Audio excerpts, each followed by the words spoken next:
पौर्णिमेला त्यांच्या घरातल्या सौभाग्यवती मला कधी वटाच्या भोवती फेऱ्या घालताना, दर्शन करताना, पूजन करताना महाराष्ट्राने कधीच पाहिलं नाहीत. नागपंचमीच्या ओवाळणीला या ठिकाणी यांचे कधी कुटुंबीय आम्ही पाहिले नाहीत. गणेशोत्सवाच्या मिरवणुकीत हे रस्त्यावर कधी आपलं पदलालित्याने नृत्य करताना पाहिले नाहीत. पण हीच मंडळी घरातून राजकारण करणारी, मात्र मोठ्या उद्योगपतीच्या मुलाचं लग्न असेल तर त्या लग्नामध्ये त्या उद्योगपतीला रिझवायला त्या ठिकाणी पदलालित्याने नृत्य करताना सुद्धा आम्ही त्यांची कुटुंबीय पाहिली. गणपतीमध्ये नाचायला यांना जमणार नाही, ज्याचा त्याचा व्यक्तिगत प्रश्न आहे. पण मग हे बेगडी खोटं हे प्रेम मराठी माणसाबद्दल दाखवायचं आणि मतं मिळवायची, हीच आजपर्यंतची त्यांची रणनीती, कृती आणि पाप झालेला आहे. आज आम्ही छाती ठोकपणे, नम्रपणे सांगू शकतो, माननीय संजय उपाध्यायजी असतील, आम्ही सगळे ज्यावेळेला केंद्रीय रेल्वे मंत्र्यांना भेटलो आणि सांगितलं की आमच्या गावाकडे जाणाऱ्या कोकणवासियांना अधिकची सुविधा पाहिजे, 340च्या वर फेऱ्या, या अधिकच्या 340 फेऱ्या रेल्वेच्या पहिल्यांदा कोकणवासियांना सुरू केला असेल तर मोदीजींच्या सरकारने सुरू केला, रेल्वे मंत्र्यांनी सुरू केलाय. देवेंद्रजींनी आदेश दिला, या 340च्या वर फेऱ्या रेल्वेच्या, एसटीच्या फेऱ्या पण वाढवल्या. केवळ तेवढंच नाही, 25 तारखेला भारतीय जनता पक्षाकडून कोकणसाठी विशेष ट्रेन आम्ही पाठवतो, विशेष ट्रेनची सुविधा केली आणि या बसेस 550च्या वर.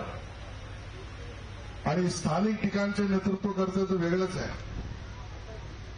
पथकर माफ केला, टोल माफ केला, कोकणात जाणाऱ्या रस्त्यावर जड अवजड वाहनांची वाहतूक होऊ नये तो प्रयत्न केला, तो आदेश काढला.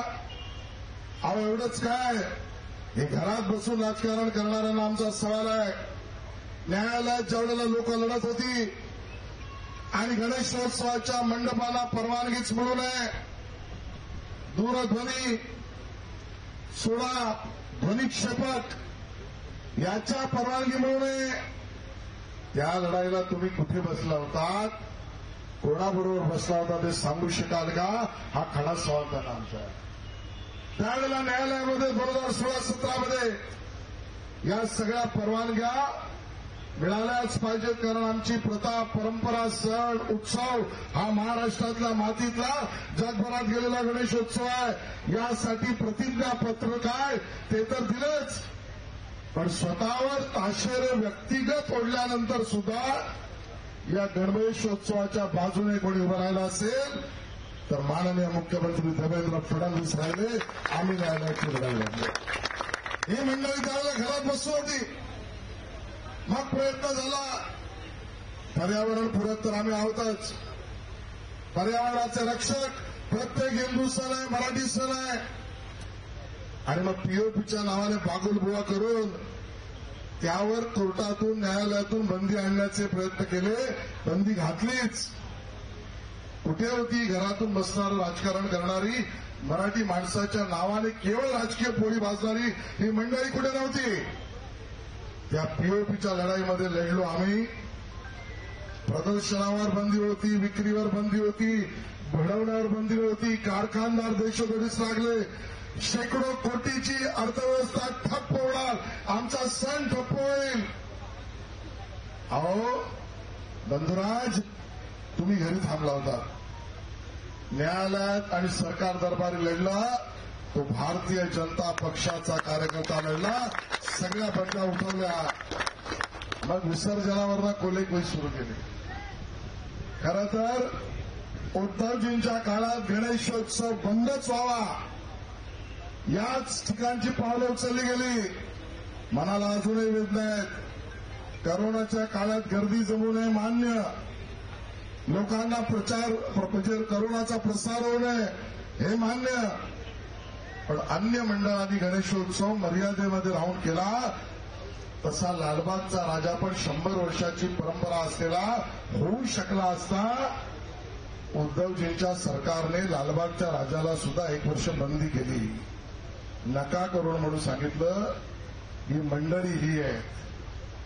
आणि मग विसर्जन कुठे करणार त्याच्याबद्दलही न्यायालयामध्ये आमचा लालबागचा राजा असो, चिंतामणी असो, विक्रोळीचा असो, गिरगावचा असो, कुठलाही असो, तो 6 फुटाच्या वरचा गणेशोत्सव परंपरागत पद्धतीने विसर्जन वाजत गाजत त्याचं होईल. ते आदेश सुद्धा आम्ही मिळवले. आम्ही सेवक म्हणून काम केलं. आणि आता तर गणेशोत्सव राज्य महोत्सव म्हणून घोषित केलाय.